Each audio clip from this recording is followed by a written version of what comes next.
Kalau nggak lagi senyum, saya kayak orang Batak katanya. Oh ya. Assalamualaikum warahmatullahi wabarakatuh. Hai rekan humas. Nah, perkenalkan nama saya Rizal Amwa. Pada episode kali ini saya akan memandu bincang-bincang menarik bersama narasumber kita juga yang tak kalah keren ya dari episode-episode sebelumnya. Tentunya di mana? Di UINPAS Podcast, temukan ekspresi dalam setiap episode. Nah, kali ini kita kedatangan narasumber keren tentunya, yang mana beliau adalah merupakan salah satu stakeholder di UIN Fatmawati Soekarno Bengkulu. Nama beliau adalah Bapak Profesor Dr. Haji Hairudin MAG. Beliau juga sekarang menjabat sebagai Wakil Rektor Bidang Akademik di UIN Fatmawati Soekarno Bengkulu. Langsung saja mungkin kita ke Bapak. Selamat pagi, Pak. Pagi udah siang ini. Oh iya, udah siang. Gimana nih Pak, apa kabarnya hari ini? Alhamdulillah sehat. Alhamdulillah. Ya. Sejauh ini kesibukan Bapak di kantor gimana, Pak? Ya sibuk karena memang WR1 itu atau Wakil Rektor 1 itu bidang pendidikan. Iya. Ya, akademik dan kelembagaan. Nah, akademik inilah yang menjadi kita ya harus sibuk. Karena intinya yang namanya perguruan tinggi ya di akademik itu, dari seluruh proses belajar mengajar itu harus kita monitor terus. Jadi sangat sibuk sekali. Beberapa hari yang lalu kebetulan kita ada rapat kelulusan UM di Jakarta dan alhamdulillah kemarin siang pulang dan sore hari ini juga saya harus ke Jakarta lagi. Siang nanti hari ini ke Jakarta lagi, ya urusan akademik juga.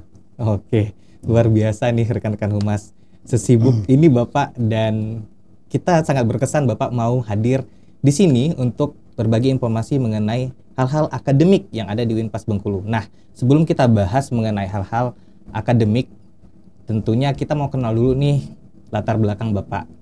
Nah, Pak, Bapak asalnya dari mana, Pak? Asli Bengkulu atau mungkin dari luar? Ya dari dalam. Dari dalam. Dari dalam Bengkulu berarti ya, Pak? Dalam Bengkulu, lahir di Seluma.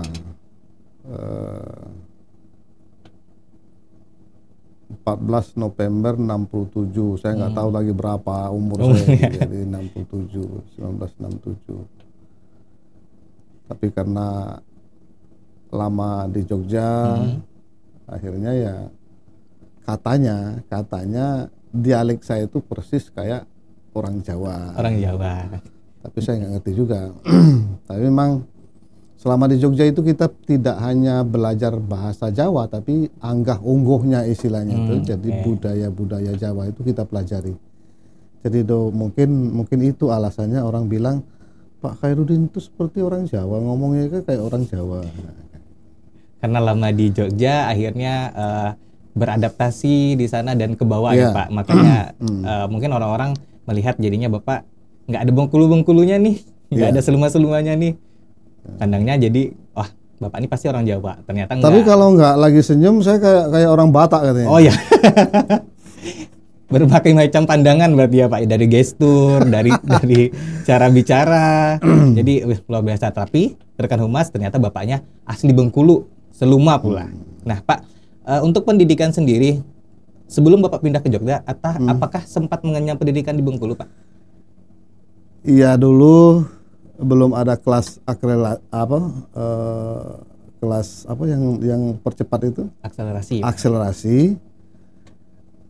Teman ada peluang yang misalnya SD itu yang kelas 5 itu bisa ujian. Jadi nggak sampai kelas 6. Nah, saya termasuk itu. Saya tidak mengecap pendidikan SD itu kelas 6, tapi kelas 5 ujian. Akhirnya ya masih kecil sekali.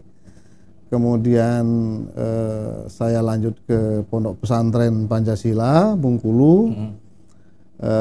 MTS 3 tahun di sana, kemudian lanjut aliyah di sana. Jadi pondok pesantren Pancasila. Jadi dari dusun ke kota. Jadi merantau ke kota itu sejak tamat SD. Oke, berarti bisa dibilang masa kecilnya tetap di Bengkulu ya Pak ya. Dari kecil sampai sekolah menengah atas MA ya Pak ya, Madrasah Aliyah tetap di Bengkulu. Walaupun mungkin SD-nya di Seluma, tapi MTS dan aliyahnya di Kota Bengkulu.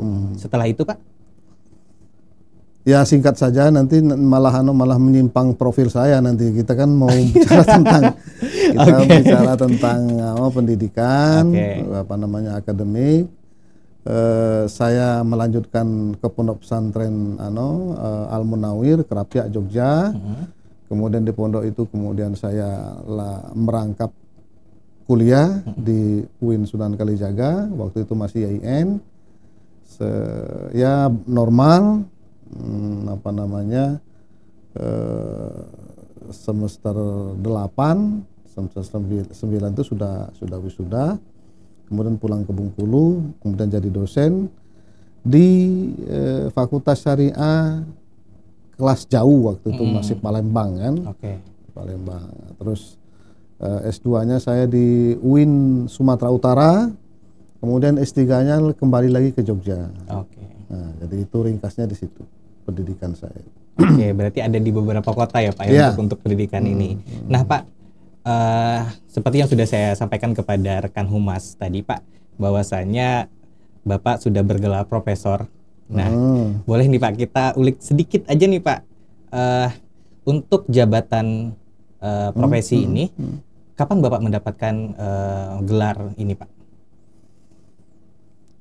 Ya saya senang ternyata humas sudah memahami yang namanya profesor itu jabatan fungsional ya, jabatan fungsional. Jadi bukan gelar pendidikan tapi sebuah jabatan. Jadi siapapun yang sudah memenuhi syarat ya bisa profesor. Tapi kalau dokter ya harus kuliah, harus sekolah. Tapi kalau profesor enggak, syarat memenuhi persyaratan yang seperti yang perundang-undangan yang berlaku, ya udah profesor. Nah, saya mulai tadinya belum ada rencana, belum ada niatan apa? Bahkan mungkin belum sempat dicita-citakan. Kemudian lihat perkembangan, akhirnya saya persiapkan ya setelah menempuh pendidikan S3 itu saya sudah mempersiapkan karena memang persyaratan khusus itu harus ada artikel di jurnal internasional yang bereputasi, dalam hal ini adalah Scopus. Itu yang paling susah, yang menjadi momok persyaratan khusus menjadi seorang profesor. Nah, alhamdulillah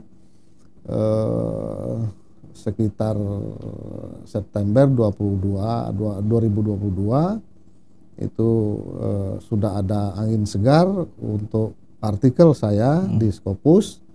Kemudian setelah itu kemudian kita usulkan, rektor mengusulkan untuk meraih gelar jabatan fungsional seorang profesor.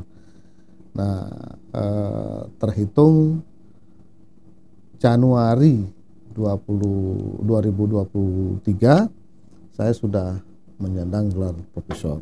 Menyandang jabatan tersebut ya Pak. Nah, jadi rekan humas, seperti yang sudah Bapak Hairudin tadi sampaikan, bahwasanya jabatan profesor ini adalah sebuah jabatan profesional aparatur sipil negara, bukan gelar dari pendidikan kita mungkin S1, S2, S3, tetapi ini adalah sebuah gelar jabatan yang ada di kepangkatan yang seorang pegawai negeri ataupun dosen-dosen yang ada di kampus-kampus swasta.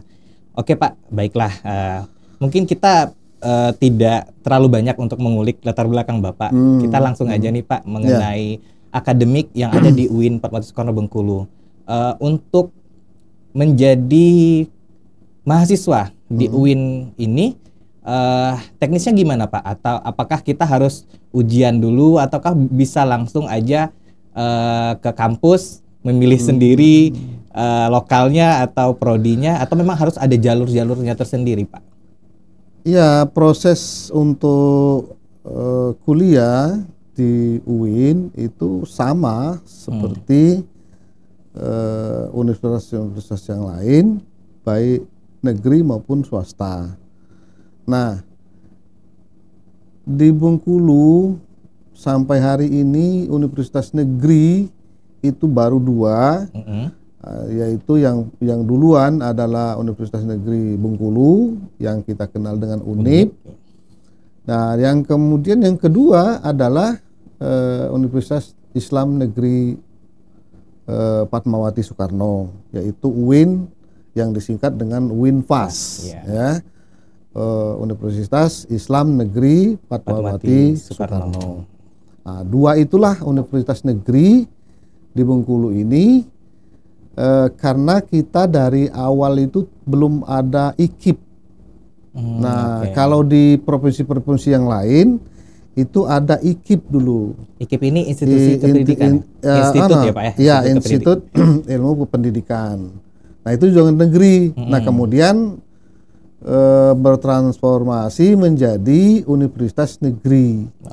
Universitas negeri mana gitu, Jakarta, Universitas Negeri Jogja dan sebagainya. Kita belum ada. Jadi baru 2 itu, yaitu UNIP dan UIN. Nah, proses masuknya sama seperti universitas negeri yang lain, baik swasta maupun negeri. Khusus negeri itu ada 2 jalur. Kalau istilah kita di di Kementerian Agama ada PT KIN, itu ada SPAN. Kemudian, SPAN itu adalah teknis penjaringan mahasiswa lewat prestasi di sekolah masing-masing. Ya, lewat sekolah masing-masing. Itu pendaftaran juga lewat sekolah masing-masing. Kemudian khusus jalur ini tidak dikenakan biaya sama sekali. Berarti untuk jalur pertama itu ada SPAN ya Pak ya, PTKIN, yang mana nantinya rekan-rekan humas yang di rumah dapat mendaftar melalui sekolah-sekolah. Nanti sekolahnya yang akan mendaftarkan. Ya, jadi ada jalur admin, ini. Ada admin di sekolah. Ini menjaring jalur prestasi di sekolahnya masing-masing. Nanti ada kriteria tertentu yang sudah ditetapkan secara nasional, siapa yang dinyatakan lulus, prestasi apa yang dimiliki yang dinyatakan lulus atau yang tidak dinyatakan lulus. Nah, kalau untuk tahun ini sudah kita laksanakan dan sudah selesai. Dan sementara ini saya dapat informasi dari bagian akademik, kita lebih dari 400 mahasiswa yang mendaftar ulang. Jadi kadang-kadang itu jadi kita nyatakan lulus sekian, tapi itu tidak atau belum kita katakan sebagai mahasiswa UIN, tapi ketika kita melihat apakah dia daftar ulang atau tidak atau registrasi, baru dia resmi. Dan sementara ini lebih dari 400 mahasiswa, calon mahasiswa yang sudah daftar ulang jalur SPAN. Nah, yang tadi saya kemukakan pada awal tadi, barusan 2 hari yang lalu kita sudah melakukan rapat kelulusan secara nasional di Jakarta, dan saya tidak boleh membuka itu sebelum pengumuman secara resmi. Tapi alhamdulillah UIN kita termasuk yang kelas menengah lah istilahnya kan, termasuk yang cukup signifikan baik pendaftaran maupun kelulusan itu naik lumayan signifikan, alhamdulillah. Dan untuk yang UMPTKIN ini antara pendaftar dan yang lulus, range-nya apakah banyak yang tidak lulusnya Pak, atau berbanding tidak terlalu banyak lah yang nggak lolos gitu Pak? Tergantung perguruan tingginya. Kalau yang untuk UIN 3 besar itu UIN Jakarta, Syarif Hidayatullah, kemudian Jogja, Sunan Kalijaga, Sunan Gunung Jati, Bandung, itu sudah hampir 1:10. Wah, keketatannya ya Pak ya? Iya, Luar jadi biasa. 10 mendaftar, 1 yang diterima. Nah, kalau UIN Bengkulu kita kalkulasi kemarin 1:2 lah, kurang dari 2, 1:2. Jadi banyak juga yang ya kita nyatakan lulus, tidak lulus. Oh ya, tidak lulus juga. Di samping memang mayoritas lulus. Nah, termasuklah yang misalnya memilih pilihan kedua, itu juga bisa banyak juga yang bisa yang tidak memenuhi persyaratan, sehingga kita nyatakan tidak lulus. Oke, jadi ya untuk jalur ini pun ada teknisnya juga. Jadi tidak semena-mena ketika kita ikut ujian tahu-tahu lulus, enggak, harus dipersiapkan segala hal ya Pak ya. Tetap harus belajar untuk mengikuti, ada tesnya untuk yang UMPTKIN juga ya Pak ya. Nah, untuk jalur selanjutnya Pak? Nah, jalur selanjutnya kita didasari pemikiran jangan sampai tamatan SLTA itu tidak meneruskan kuliah. Kemudian banyak yang belum sempat atau masih mikir-mikir untuk jalur SPAN maupun UM, maka kita memberikan kesempatan untuk jalur mandiri namanya. Nah, jalur mandiri ini diselenggarakan oleh PTKN masing-masing. Masing-masing universitas, masing-masing IAIN dan STAIN itu melaksanakan sendiri. Nah, tapi tetap juga ada mekanismenya dan ada tesnya. Tesnya tetap ya Pak? Iya, tetap ada tesnya. Oke Pak, kalau nggak salah tadi di awal juga Bapak sudah menyinggung bahwasannya SPAN PTKIN ini tidak berbayar untuk pendaftaran. Berarti untuk UM PTKIN sama ujian mandiri ini akan dikenakan biaya pendaftaran. Ada biaya pendaftaran. Ada biaya pendaftarannya dan semuanya online, bisa dilihat langsung di website UIN atau ada ya media-media sosial yang ada seperti UINFAS official. Ya, official dan sebagainya itu. Makanya saya yakin yang namanya anak-anak muda sekarang kan SMA, tamat-tamatan SMA semuanya tidak asing soal internet ini. Jadi silakan banyak-banyak mengakses ke media-media sosial, di situ sudah jelas semua. Oke Pak, untuk prosesnya sendiri Pak, antara 3 jalur ini tadi, apakah semua itu ada tes tertulisnya Pak? Atau hanya mungkin UMPTKIN atau Mandiri aja yang melakukan tes tertulis, yang tidak ada seleksi bukan hanya seleksi berkasnya aja Pak? Ya tertulis. Semua ya Pak, berarti ya, tertulis. SPAN juga tertulis. Yang tidak tertulis itu ya SPAN. SPAN. Kalau UM itu tertulis. Kemarin kita lakukan di sini secara nasional, kemudian dilaksanakan di tempat pendaftar pertama masing-masing secara online, dan alhamdulillah sukses. Semuanya kita cuma dari 1.400-an yang ikut tes di sini. Yang tidak ikut itu sekitar berapa? 3 atau 5 orang, saya lupa. Artinya kan ini ya berhasil banget, terlihat keseriusan mereka untuk kuliah di UIN. Ya berarti dalam artian ini, kalau adik-adik ataupun orang tua di luar sana yang mau memasukkan anaknya di UINFAS Bengkulu, ada 3 jalur masuk kuliahnya. Ada jalur prestasi, yaitu SPAN PTKIN, ataupun jalur ujian mandiri PTKIN, dan ujian PMB mandiri ya Pak ya, yang memang yang terakhir adalah semua proses dilakukan oleh universitas. Ya, saya tambahkan yang mandiri itu nanti tesnya online bisa dari rumah masing-masing memakai gadgetnya. ya. Jadi berbeda dengan UM. UM. UM kemarin tuh harus datang ke sini, Oke. kita sediakan fasilitas di beberapa ruangan.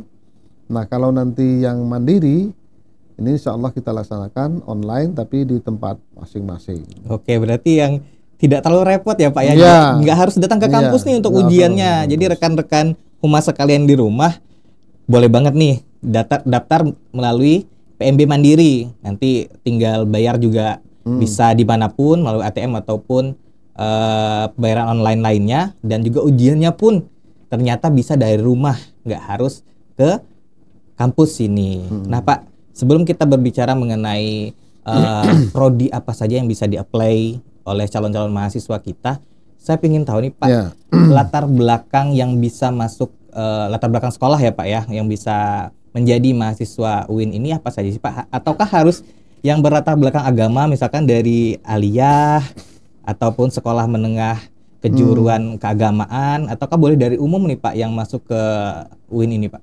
Enggak semua Mas, jadi semua yang ya tamatan SLTA atau Sederajat, SMA, semuanya sederajat semuanya bisa. bisa Semuanya untuk bisa mengapply dan menjadi mahasiswa di Iya. sini ya Pak ya. Tidak terbatas hanya dari sekolah-sekolah keagamaan saja. Enggak, Akan semuanya tetapi bisa. sekolah umum termasuk Iya. juga sekolah menengah kejuruan ya Pak ya, Iya. bisa. Iya. Tetap bisa gitu nih Iya. menjadi Jadi mahasiswa. SMK itu banyak sekali mahasiswa kita Oh, dari oke. SMK. Oh, jadi nih buat rekan-rekan humas yang masih ragu nih, oh saya dari umum nih, saya dari kejuruan, apa iya bisa masuk kampus keagamaan negeri? Bisa kok, seperti yang dijelaskan oleh Pak Herdin tadi, latar belakang apapun, yang penting itu adalah sekolah lanjutan tingkat atas atau sekolah menengah atas, bisa nih masuk ke UIN Fatmawati Soekarno Bengkulu. Nah Pak, Nah, ada satu lagi yang saya Oke. ingin sampaikan. Selama ini yang menjadi momok kalau bahasa Jawanya kan, yang menjadi ketakutan itu katanya harus bisa ngaji. oke. Ya memang itu, cuman bagi yang belum bisa ngaji, yang penting di sini mau belajar ngaji. Oke. Nah itu kenapa? Karena kita sekali lagi universitas kita ini mau mencetak sarjana-sarjana Muslim. Oh, Lah kalau seorang Muslim nggak bisa Bisa ngaji ngaji. kan piye gimana? iya Pak. Nah jadi walaupun belum bisa ngaji nggak apa-apa, daftar aja nanti ketika diterima harus ada keinginan untuk belajar. Oke, berarti memang untuk masalah mengaji mungkin ibadah praktis Iya, semuanya Pak ya, iya. difasilitasi kampus. Ya penting Iya. harus mau nih gitu loh. Nah, iya Pak, sebenarnya memang itu salah satu estimate dari masyarakat ya Pak ya, apalagi yang berlatar belakang sekolah umum ataupun memang mungkin yang keluarganya tidak terlalu agamis mungkin. Iya. Nah, jadi memang masuk ke UIN agak ragu. Ternyata nggak gitu. Jadi kalian juga bisa nih masuk UIN walaupun latar belakang keagamaan kalian masih rendah. Nah, tapi nanti di sini juga difasilitasin untuk belajar agama tentunya. Nah, mungkin kita lanjut ya Pak ya. Seperti yang saya katakan di awal juga tadi, bahwasanya ada beberapa prodi atau jurusan atau prodi yang bisa di-apply calon mahasiswa kita. Itu apa aja Pak? Ya setiap fakultas itu ada terdiri dari berbagai prodi. Sekali lagi silakan nanti dilihat di berbagai website dan media sosial, semuanya lengkap di situ. Seperti misalnya Fakultas Syariah. Ya sementara kita baru 4 fakultas. 4 fakultas. Sementara, tapi Ya. insya Allah nanti akan lahir lagi fakultas-fakultas yang lain, terutama nanti fakultas umum, Oke. saintek dan sebagainya. Insya Allah sebentar lagi akan hadir di kampus Lagi proses kita, ya, Pak ya? Proses. Nah, seperti Fakultas Syariah di situ ada prodi tata negara, hukum tata negara Islam atau yang dikenal dengan HTN. Kemudian ada hukum keluarga, ya. ada hukum keluarga, kemudian ada hukum ekonomi syariah. Ekonomi syariah. Ekonomi syariah. Nah, di fakultas yang lain seperti tarbiyah itu banyak sekali. Ya. Fakultas tarbiyah itu banyak sekali prodi-prodi, ada pengetahuan alam atau IPA, ada matematika, ada tadris, bermacam-macam tadris di situ. Bahasa juga ada 3 ya Pak ya, bahasa Arab, bahasa Indonesia, bahasa Inggris juga. Bahasa Inggris. Nah, di FEBI, Fakultas Ekonomi dan Perbankan Islam, itu ada beberapa prodi juga. Ada perbankan syariah dan sebagainya. Jadi sekali lagi soal pemilihan ini memang sesuai minat, dan alhamdulillah sudah banyak sekali prodi-prodi yang bisa memenuhi minat masyarakat. Oke, jadi Fuad ya. Oh ya, Fuad lagi. Fuad itu banyak sekali prodinya itu, karena Fuad itu gabungan dari beberapa fakultas. 3 fakultas itu. Oh, 3 fakultas. Fuad itu fakultas Usuluddin, kemudian adab dan dakwah.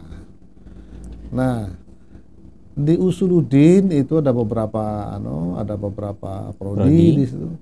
Ada tafsir hadis. Ya. Terus apalagi saya lupa itu. Kemudian ada tafsir Quran juga. Ya. Di Usuluddin, satu lagi Usuluddin adab. Nah, adab itu ada SKI, secara kebudayaan Islam. Kemudian dakwah. Nah, ini yang sangat diminati karena ada prodi-prodi favorit ya, banyak banget nih di dakwah nih. Jadi ya itu yang selama ini ada image bahkan untuk berdakwah aja di situ, tidak. Ya, jadi yang digambarkan fakultas dakwah itu bagaimana mencetak penceramah-penceramah itu, nggak begitu saja. Tapi ya yang dipelajari ilmu komunikasi. Bisa jadi penyiar, dan sudah banyak mahasiswa yang jadi penyiar, ada yang jadi wartawan dan sebagainya. Dan itu banyak sekali. Nah, yang sangat yang katakanlah jarang peminat itu seperti di Usuluddin ya. Di Usuluddin itu ada Akidah filsafat Islam, ada ilmu hadis, tafsir Quran juga ya. Kenapa kurang peminat? Jadi karena orientasi kita itu kan biasanya pekerjaan.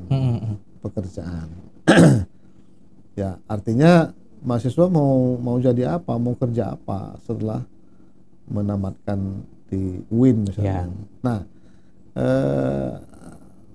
perlu masyarakat ketahui bahwa bidang keagamaan, terutama yang menyangkut asas ya, seperti Al-Quran, hadis, ini sangat penting dan tidak akan tak perlu khawatir nggak akan dapat pekerjaan. Iya. Karena ilmu ini Allah kan sudah janji Allah itu akan mengangkat derajat orang yang mempunyai ilmu pengetahuan.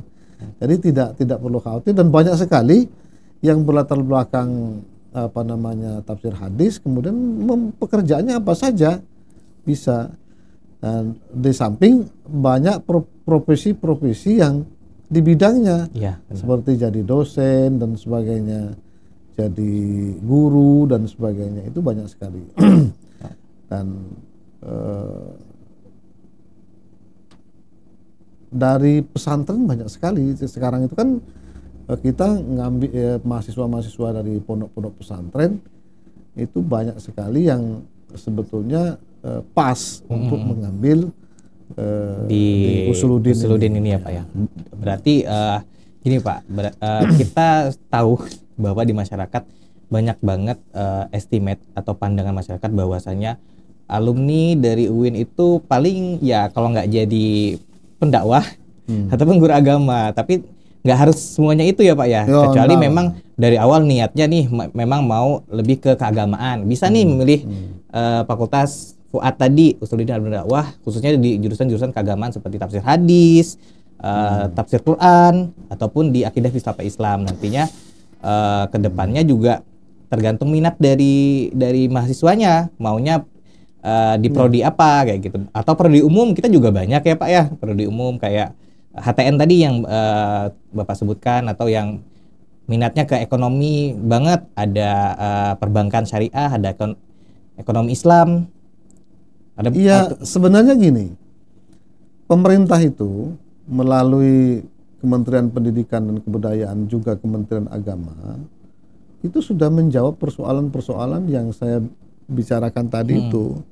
Itulah makanya ada kurikulum Merdeka. Ya, kurikulum Merdeka itu memberikan kesempatan kepada mahasiswa untuk belajar di luar prodinya dan juga di luar UIN. Oke.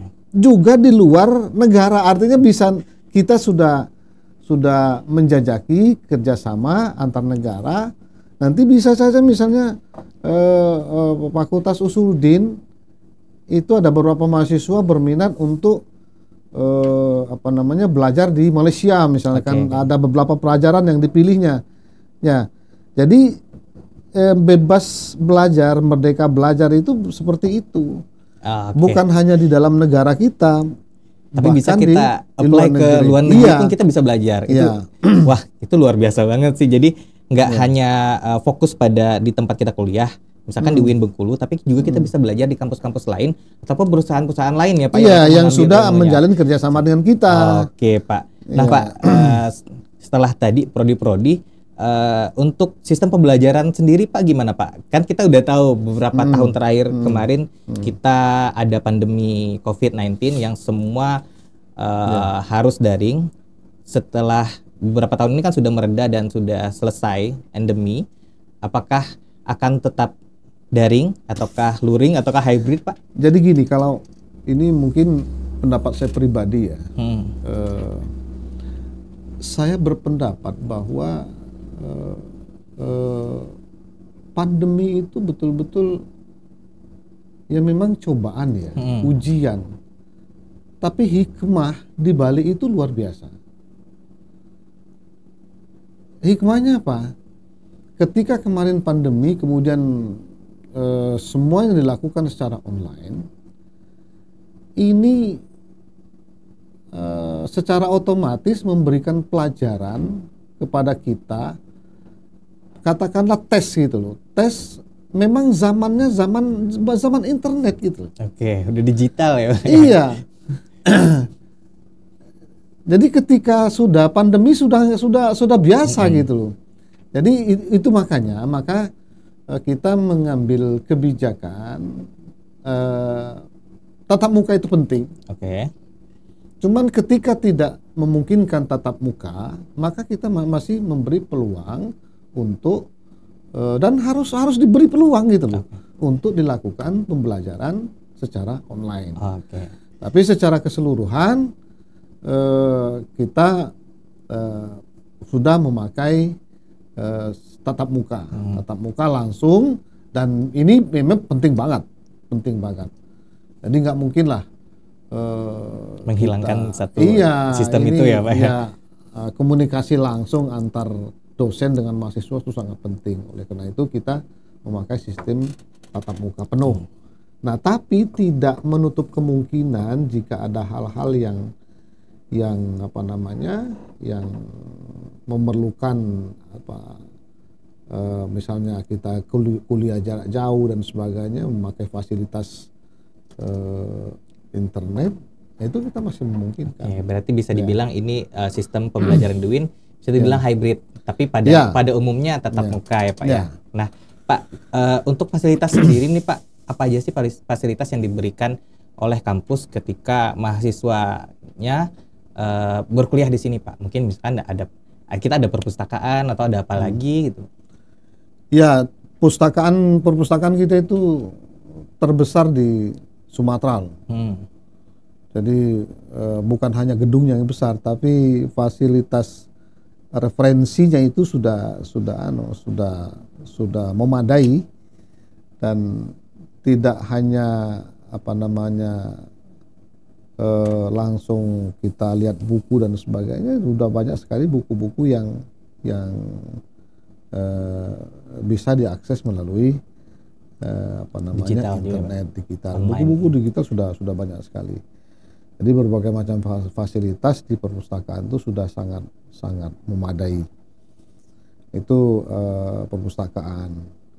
Nah, kemudian banyak fasilitas yang yang diperoleh terkait dengan pembelajaran sarana pembelajaran. Mungkin insya Allah sebentar lagi kita sudah akan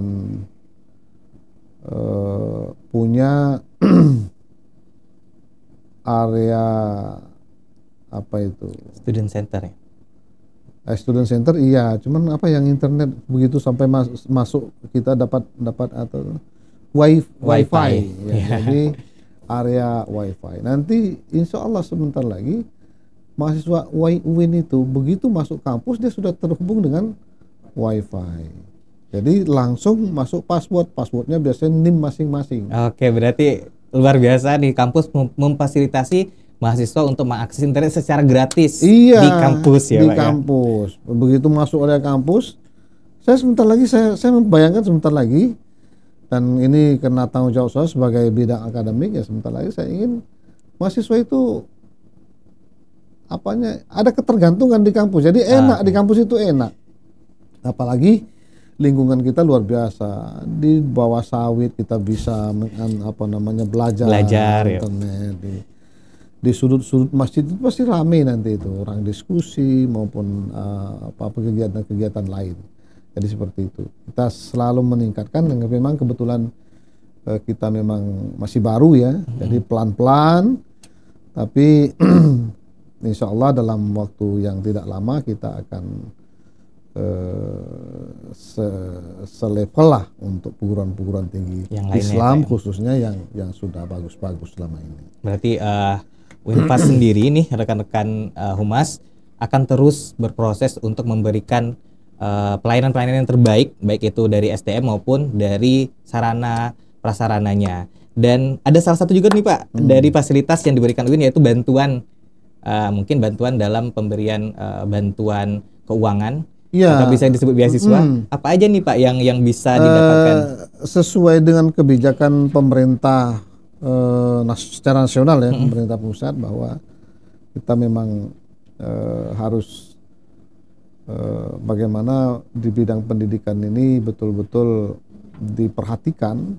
Oleh karena itu maka saat ini banyak sekali mahasiswa-mahasiswa yang memungkinkan mahasiswa mendapatkan bantuan atau beasiswa bermacam-macam fasilitas. Ada yang 2 semester, ada yang 3 semester, ada bahkan dari awal sampai akhir itu dibiayain. Ada yang sekedar gratis SPP, ada yang bahkan sampai biaya hidup itu ditanggung oleh yang memberi biaya. Nah, banyak sekali, ada KIP ya, kemudian ada dari Bank Indonesia, kemudian ada kartu mahasiswa unggul yang di Jakarta, kemudian beasiswa sindikian basis, itu semua bisa, termasuk Bengkulu, Basnas, ya beasiswa Cendikia Basnas, kemudian Bas provinsi sendiri. Jadi di setiap provinsi termasuk Bengkulu itu juga menyalurkan beasiswa. Kemudian ada apa namanya beasiswa POM, ada BRI, apa namanya yang BRI ini disebut dengan Indonesia Cerdas, itu nama beasiswanya. Kemudian ada YBM, PLN. Nah, PLN itu kan BUMN. Bahkan sampai PLN pun ada ya, Pak ya? Karena sama dengan bank-bank lain itu semuanya menyediakan mahasiswa. Karena itu kan milik pemerintah kan, perusahaan disebut dengan perusahaan plat merah ya, milik pemerintah. Kemudian ada lagi beasiswa unggul. Nah, yang sekarang ini yang sedang tren ini beasiswa Indonesia Bangkit. Ini dari Kemenak ya, Pak ya? Kalau nggak salah dari Kemenak langsung ini. Indonesia Bangkit. Banyak sekali. Tahun kemarin jauh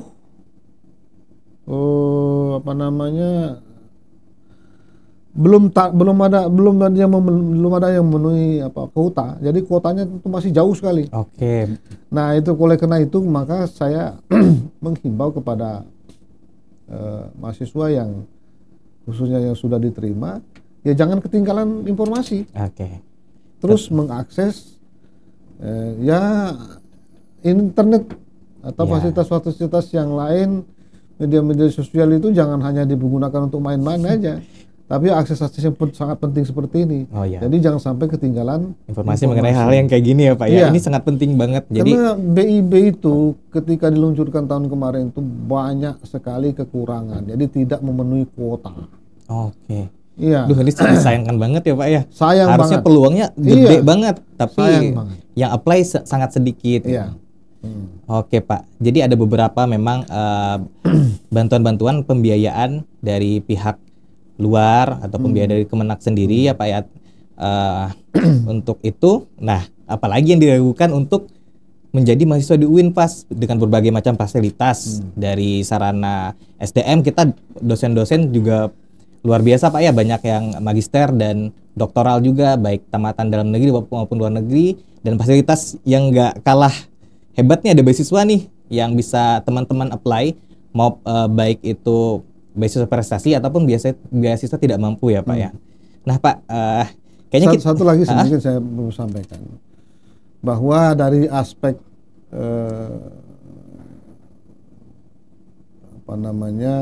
sumber daya manusia, dalam hal ini dosen ya, tenaga pengajar, pendidiknya, itu kita ya kalau saya sebut itu mengalami lonjakan yang signifikan. cukup signifikan. Baik itu yang berpendidikan doktor. Sekarang kita kebijakan rektor yang baru ini dalam waktu dekat ya beliau tidak mau lagi adalah S2 itu. Oke. Semuanya harus S3. Harus doktor ya, Pak ya. Ya, yang namanya pendidik dosen. Harus doktor. Ya. Oke. Ya. Kemudian yang doktor bagaimana caranya supaya guru besar? Wah, luar biasa. Nah, ini saya bilang ini lonjakan yang luar biasa atau loncatan yang luar biasa. Berarti memang kampus ini pun memfasilitasi mahasiswa-mahasiswa yang akan menjadi pelajar di sini, melakukan pembelajaran dan pendidikan di sini dengan fasilitas SDM yang unggul tentunya, dengan latar belakang pendidikan ataupun yang nantinya adalah profesor-profesor yang akan mengajar adik-adik. Nah, Pak, sebelum kita menutup bincang kita ini, Pak, mungkin ada sepatah dua patah kata untuk orang tua mungkin, Pak, nanti di rumah ataupun para pelajar-pelajar yang ingin masuk ke UINFAS tapi masih ragu-ragu, Pak. Bapak Ibu, para orang tua, termasuk calon-calon mahasiswa, baik yang sudah tamat SLTA maupun belum, untuk tidak ragu-ragu kita melanjutkan jenjang pendidikan selanjutnya. Karena dengan ilmu inilah kita akan meningkatkan derajat. Itu janji Tuhan. Janji. Ya, janji Allah Subhanahu wa taala, Allah akan mengangkat derajat seseorang yang memiliki ilmu. Kesampingkanlah ini nanti kita mau jadi apa, yang penting nuntut ilmu, lanjutkan pendidikan, timbalah ilmu sebanyak-banyaknya. Nah, terutama di bidang keagamaan. Dan sebentar lagi kita akan juga membuka fakultas. Jadi di UIN kita ini akan membuka fakultas umum. Tapi ketika kita membuka fakultas umum, tidak berarti menyimpang niatnya. Kita tetap akan mencetak sarjana-sarjana muslim yang unggul. Baik di bidang keagamaan maupun di bidang umum. Tapi tetap dia sebagai seorang yang unggul, yang punya ilmu pengetahuan yang luas, yang tinggi, kemudian pengetahuan agamanya juga cukup memadai. Oke, ya Pak, terima kasih banyak nih Pak udah mau berbagi informasi bersama kita, tentunya untuk para rekan-rekan humas di luar sana. Dan saya ucapkan terima kasih banyak Pak atas kehadirannya, atas waktu luangnya. Semoga Bapak sehat selalu dan selalu diberkahi Pak. Amin ya Allah. Dan nih buat rekan-rekan humas, dan setelah perbincangan tadi, berbagai informasi sudah kami sampaikan bahwasanya siapapun bisa masuk ke UIN Fatmawati Soekarno Bengkulu, latar belakang apapun, dan jangan ragu lagi dengan fasilitas yang telah diberikan. Dan untuk itu saya Rizal mohon pamit undur diri, dan jangan lupa untuk menonton episode-episode selanjutnya, tentunya di mana di UIN Fast Podcast, temukan ekspresi dalam setiap episode.